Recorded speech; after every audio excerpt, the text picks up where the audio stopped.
Since their debut in 1976, the Intercity125 High Speed Train hasn't just become a stalwart of British rail travel, it's become an icon.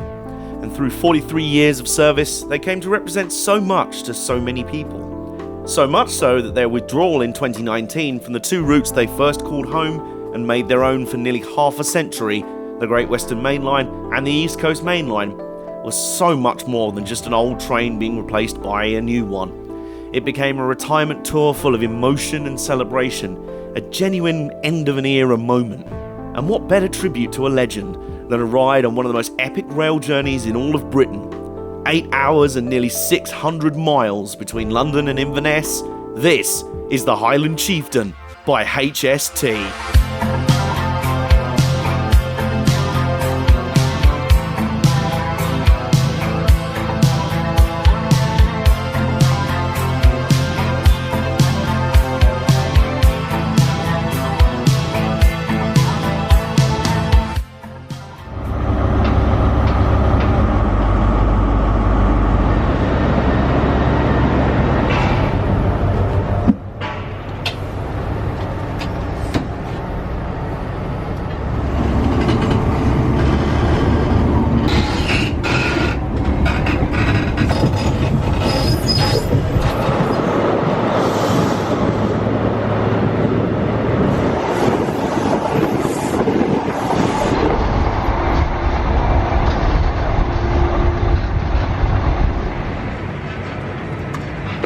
Hello people of the internet, welcome back to my channel and welcome back to another station, another mile. Now today I find myself on a high-speed train going on a long distance journey from London, intercity, cross-country to basically the other side of the country. Is this starting to sound familiar to you? Because if you're starting to get flashbacks to that episode from series 1 where we paid tribute and said farewell to HSTs on high-speed intercity services from London, Paddington, out to the West Country, Devon and Cornwall, etc. 6 months later, and we're kind of doing this again, except this time we're saying farewell to HST services out of London King's Cross up to destinations in the north, on the East Coast Main Line, and all the way up to Scotland. Now, on the day that I'm filming this, we're currently in the last week of this specific train, which I'll get onto in a minute, being operated by HST. By this time next week, it will have been taken over by one of the brand new Uzuma Class 800s, and we're only about a couple of weeks away from HSTs vanishing from King's Cross altogether. So in a similar fashion to how we paid tribute to the HSTs on the Western region by going from London down to Dawlish and in Devon, I decided to commemorate the HST by taking a similarly sort of epic journey. But if possible, this one's even more epic because this is not just a day trip to the seaside. This is me going from London to the very, very top of Scotland in one 8-hour journey, because this, folks, is the Highland Chieftain. High-speed rail travel between London and Edinburgh via the East Coast Main Line is a tradition as old as British rail travel itself, and it's a stretch of route that creates legends. Mallard, the Flying Scotsman, and indeed the Intercity125 itself. More on that later. The Highland Chieftain, though, is a special case.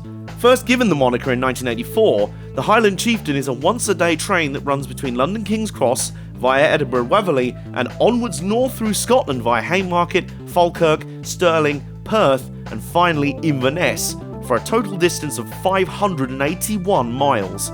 Yeah, they really mean the Highland part of the Highland Chieftain name, folks. With the lines north of Stirling for the most part not electrified, the diesel-powered HSTs have made the Highland Chieftain their own for the past 35 years and counting.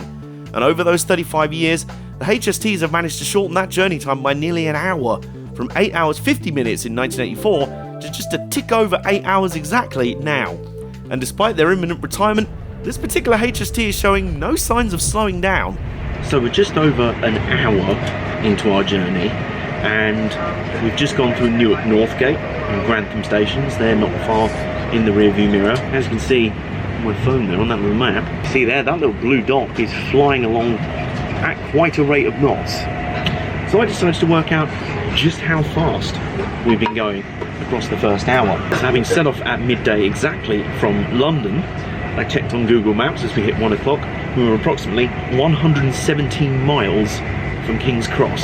So given we've only covered 1 hour of the journey, that averages out as 117 miles an hour. Now bearing in mind that will also take in the sort of slower start to the journey just as we were crawling out of the station and everything, that's pretty darn close to averaging 125 miles an hour. They weren't joking when they named these things HST125s. So much so, in fact, on this 8 hour and 5 minute journey, we're actually, last time I checked, according to real-time trains, running 2 minutes early. Let's hope that holds for the rest of the journey. That'd be nice. Yeah, if you haven't guessed already, that Intercity125 name isn't a coincidence.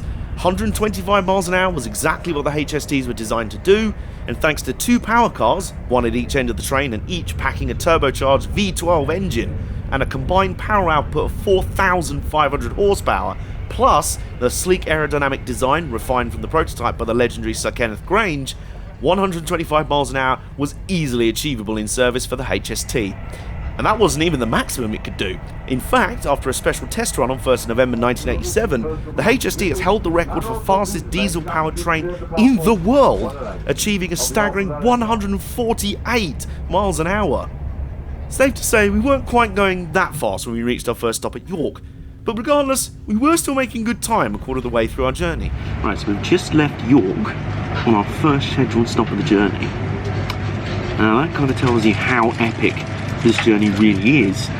The first stop after leaving London is in Yorkshire, nearly 2 hours into the journey, and we're barely even a quarter of the way there. Still got a long way to go, folks. I have been doing some more maths. I know you're really excited by maths, but stick with me. After the first hour, we were averaging about 117 miles an hour. Just done some more calculations here. We're just coming up on the end of hour 2 now, and when we got into York, 1 minute early, I might add, we were, or had, averaged, up until this point in the journey, 91.33-ish miles an hour. So the average has dropped a little bit, but given we had a little slowdown near Doncaster, and we've actually come to a stop, you know, to take passengers on, because there's not really been a way invented yet to put passengers on a train while it's still moving at 125 miles an hour. Still pretty good. All going well so far. Also, at York, we were approximately 172 miles away from London King's Cross. So that's another 409 miles to go then on our journey. Yeah, we're definitely in it for the long haul, and I'm getting hungry, so I think it's time for lunch. Since their inception, HST sets have generally comprised at least one buffet car, so that meant I was able to sort myself out some lunch. Unfortunately, it was also in this section of the journey just south of Darlington that we encountered some delays, which meant that as we arrived into Newcastle, we were a little bit behind schedule. Still though, what a way to arrive into Newcastle, huh?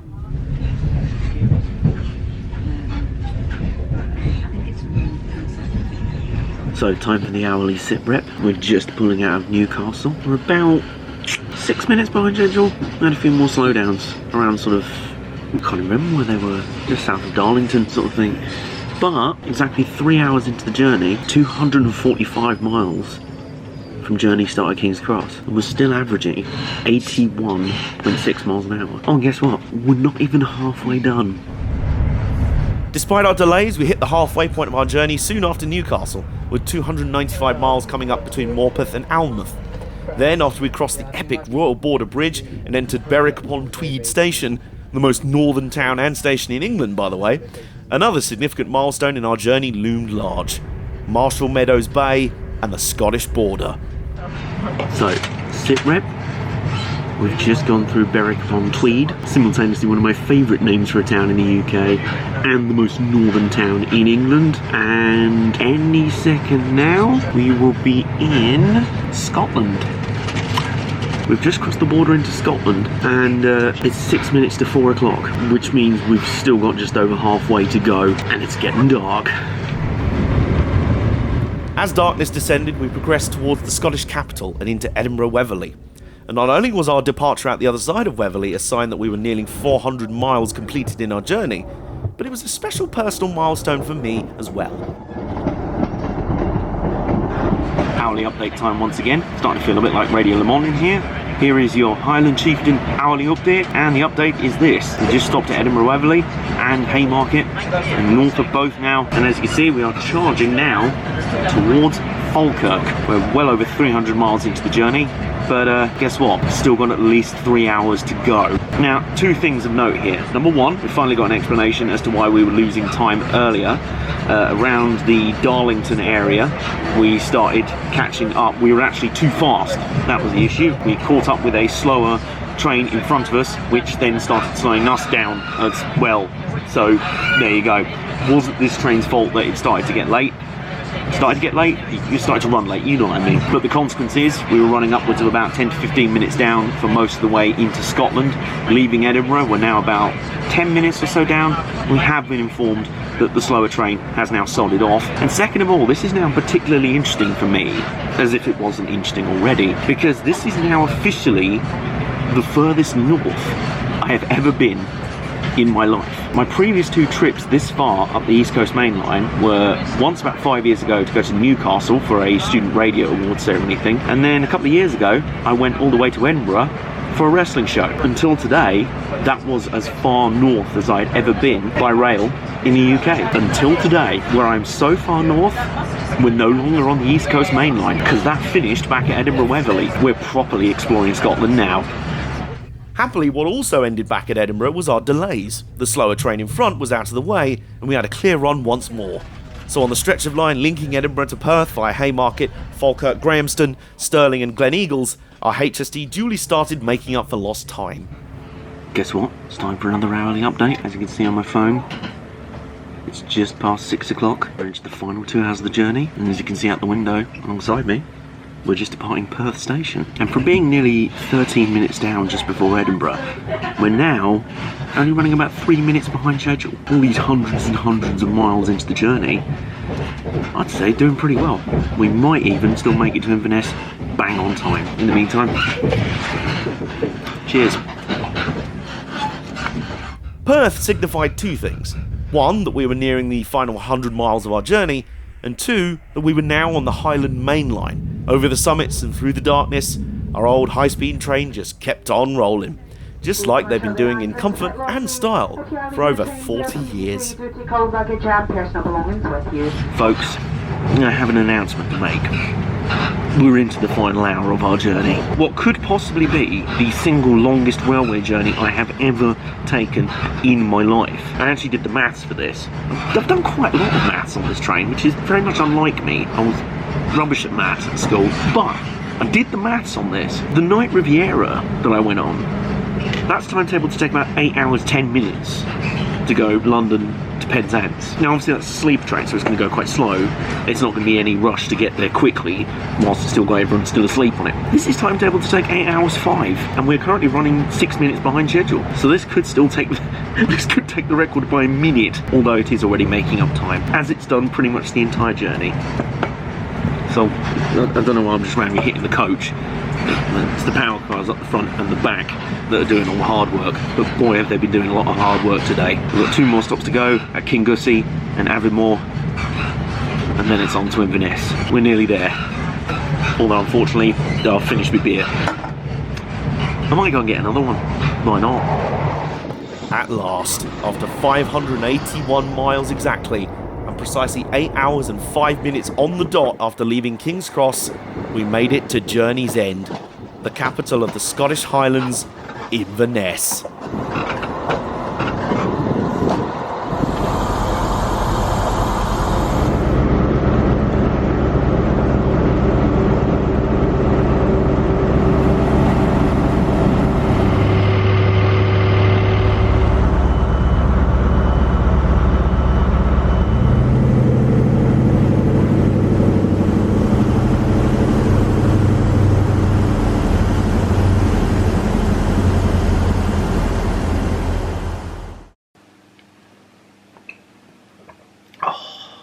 Needed that. It's time to put a bit of a full stop on this episode and on the Highland Chieftain and on the HST. I was thinking about this yesterday over, ironically, a cup of tea. I do a lot of my thinking over a cup of tea, but the main thing I keep coming back to is the fact that the HSTs have been in service for this long, over 40 years now, doing trips like, you know, journeys from London to Penzance, which is a very long journey, doing journeys like the Highland Chieftain, day in, day out, for over 4 decades. And even though I was riding on a train that was weeks away, well, days away from retirement on that specific route, but weeks away from retirement on LNER runs, it didn't really feel like a 40-year-old train. I know they've been refurbished down the years, but the seats and the coaches were nice and comfy, the food was good, and the train made good time. We were down almost 15 minutes at one point, arrived into Inverness pretty much on time, give or take a minute or two.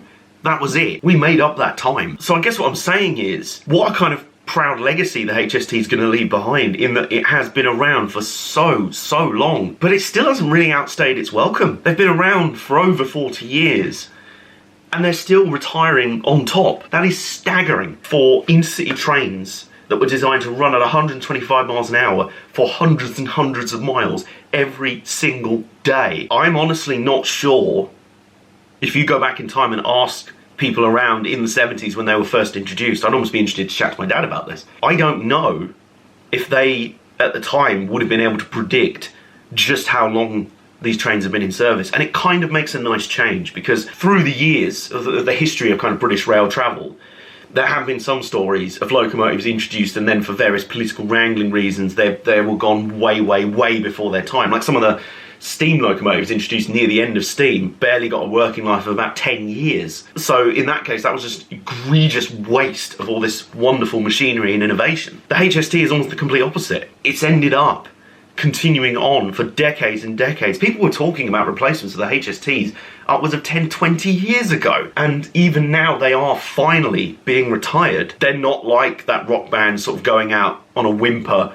sort of warbling their way through some of their old classics, and you just sort of sat there in the crowd going, wow, you really need to pack it in now. They're still out there doing the business. This is another of my notorious end of video rambles, getting all nostalgic and a bit misty-eyed and a bit rose-tinted. About the HST, funnily enough.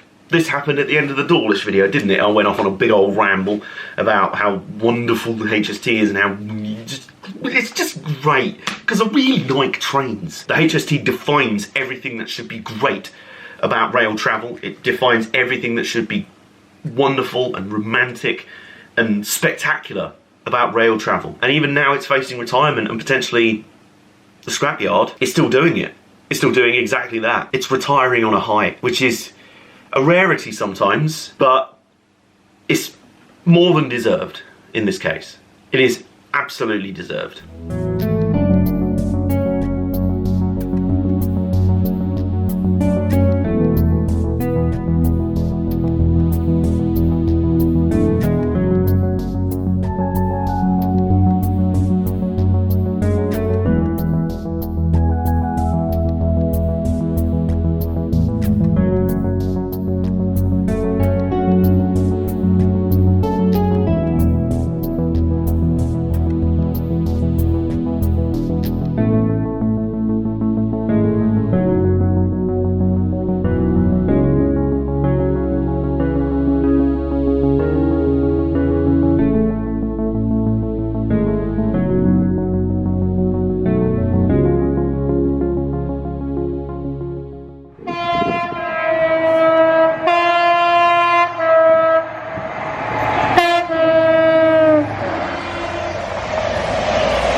They're actually repainting an entire set, 2 power cars and a whole rake of coaches into the original, excuse me,